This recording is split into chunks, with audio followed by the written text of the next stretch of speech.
Have you ever felt the weight of a memory that, well, isn't actually yours? You know that sense of a history that lives deep inside you, even though you never lived through it yourself? Today, we're going to talk about how the trauma of war can literally echo through generations, shaping the lives of kids and grandkids who were born in a time of peace, often thousands of miles away from the conflict. And this quote from author T. Bowie, it nails it, right? This is the core of our journey today. It's about looking at our parents, at the people who raised us, and trying to piece together the invisible histories that made them who they are.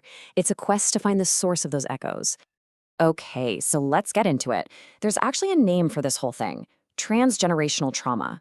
It's this wild idea that really intense, often unspoken traumatic experiences, they don't just vanish.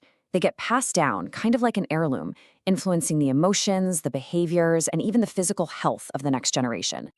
Now, this metaphor of being haunted by ghosts, that's such a powerful way to put it. For a lot of people in the second generation, that's exactly what this inheritance feels like. It's this presence of an absence. It's feeling so deeply affected by events you can only glimpse through scattered stories and long, heavy silences.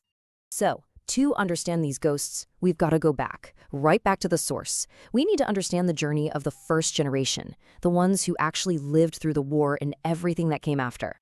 You see, the arrival of Vietnamese people in the US wasn't just one single event. It happened in waves. First, you had officials and professionals who got out before the fall of Saigon. Then came that harrowing second wave, the boat people, who risked absolutely everything on the open sea.